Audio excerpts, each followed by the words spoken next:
Okay. All right, gentlemen, let's move straight to our next conversation. In the fight against terrorism, governments must make difficult decisions that reflect their stance on justice and security. The Katsina State Government has made a bold declaration saying, "Count us out of negotiations with bandits." This came following reports of an alleged peace deal involving bandit kingpins in the Batsari Local Government Area of the state. The state's Commissioner for Information and Culture, Batsari Local, however, noted that the government is willing to accept bandits who voluntarily surrender and renounce the violence. Before we look at the response from the Katsina State Government, I want to ask you, negotiating with bandits, has it ever yielded any positive result? Well, it has never. Because I remember years back that we had this negotiation with bandits. Yes. Particularly, even this same Katsina, a governor, the former governor, Batsari, he had a negotiation with bandits. I think Dogo Diye or something. I think that should be his name. You know, at the end of the day, they still went back to the forest, doing their all kinds of atrocities.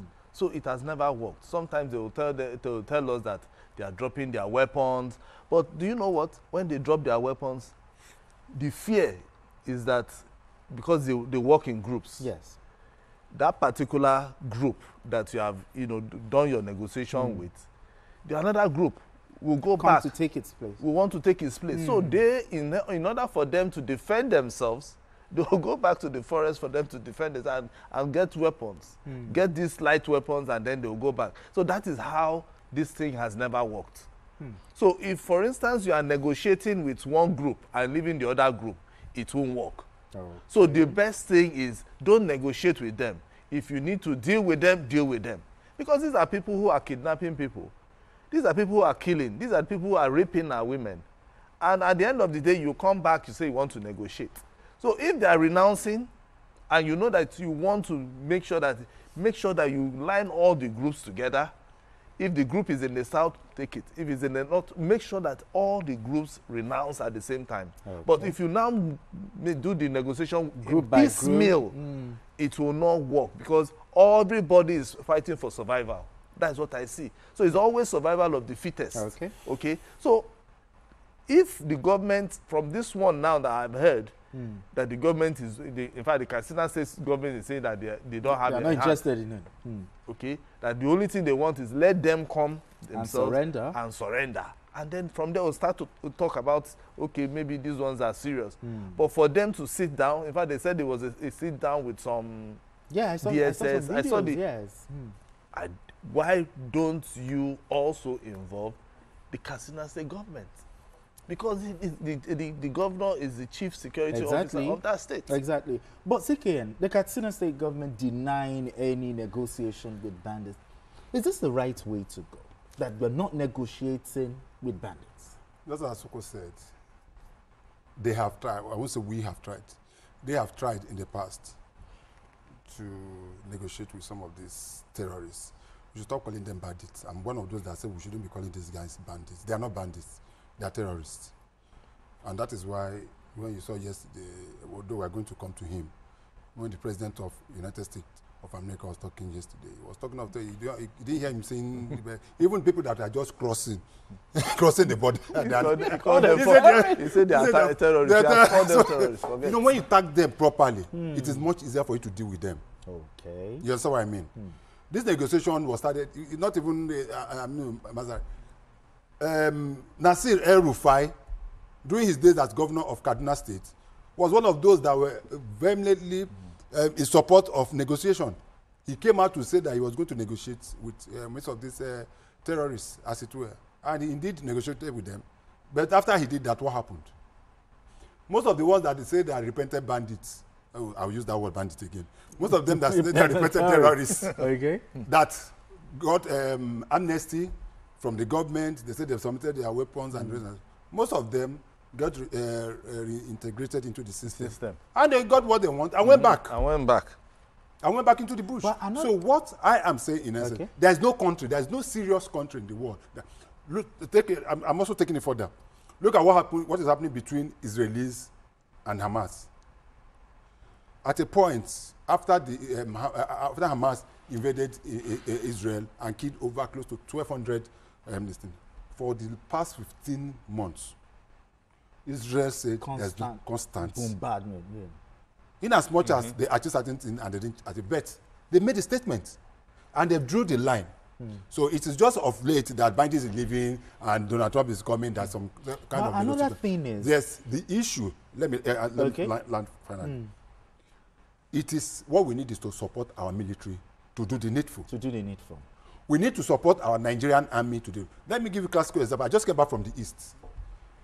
After the Christmas, I visited my village in Obo.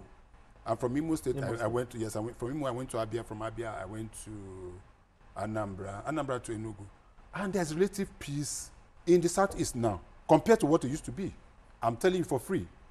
The military, especially the Nigerian army, doing a very, very good job. In as much as I know there have been pockets of complaints here and there, so military people trying to use the opportunity to, but you cannot take away the work that the military has done. And that I need to use this opportunity to commend a single individual. That is the outgoing GOC of 82 Division of the Nigerian Army in Enugu, in the name of, in the person of Major General Dada. I can't remember his first name. I think he has been redeployed now. That young man has done a human job.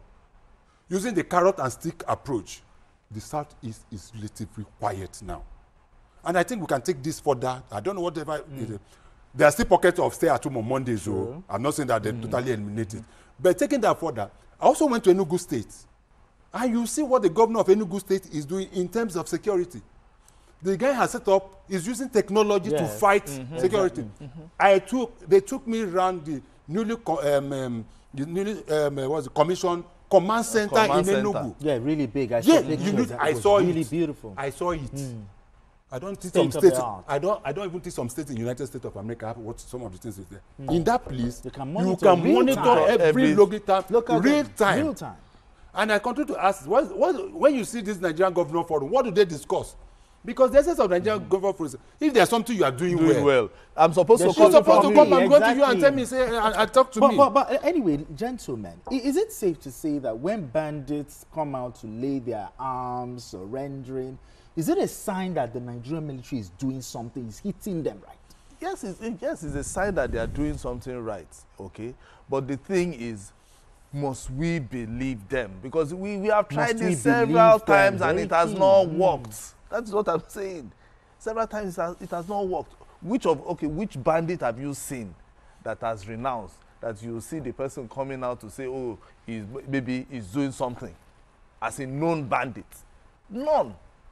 All of them still come back. At the end of the day, they still go back to the forest, going back to go and be kidnapping people. Then what should the government be doing to reorientate this bandit? What do you think should be put in place? How should it be handled? See, I keep saying it. Anybody that is out there to use a knife and to use guns, that he should die by the gun or die by the knife. That is me. So you think nothing like reorientation, they should face they have to face it, law. because these are people who are killing our brothers and our sisters. It's as simple as that. It's just so unfortunate that even our governors sometimes, have you heard any bandit being prosecuted, taken to court, and then they prosecute the person? Even when they go to court, sign the death warrant and they say they declare death warrant. Which governor has signed death warrant? Apart from maybe Adams or Shomole. In the state back then. That's the only person. Do you agree with what he's just said? Yes, I agree with your largest thing. Yes, I agree with him. But we need to take these people, take drastic measures, to stop this thing. My study of law has come to show that capital punishment at times is not the solution to most of these issues. Oh, really? Yes. Because ask yourself, during the military regime, so many, just here, is here that we are staying now? Do you know, okay, you are very young. This place where we are staying now, where I'm talking about, it is here, this is shooting. This is where they used to hear, at our backyard here, it's just here, that they used to light them down in those days and shoot them. You're a student of history. Some of them, most of them were short, but even at that, it did not, it reduced armed robbery, but it didn't stop armed robbery totally. I think there's a lot of problems that things we need to solve. Okay. What are the things that is promoting this insurgency? We need to know. Poverty, illiteracy, and all. Have we got into the roots? Okay. So let us deal with the issues at stake, but also continue to support the military. Let the politicians have the political will to allow the military to do their job. Because the problem is that the politicians are interfering so much in military activities. When these guys go around and deal with these guys, try to kill them or capture some of them, our politicians will be the ones to come back and give them amnesty. Exactly. And that in itself demoralizes the military men. That is what I'm talking about. So we should deal with them in a way and manner that if we are going to prosecute them, we saw what happened in Dubai. Okay. Within 1 week, they got those that need to be tried, try them and jail them. Yes. All right, gentlemen. We need to go on this quick break. And when we return, the conversation continues. Don't go anywhere. It's still Journalist Hangout.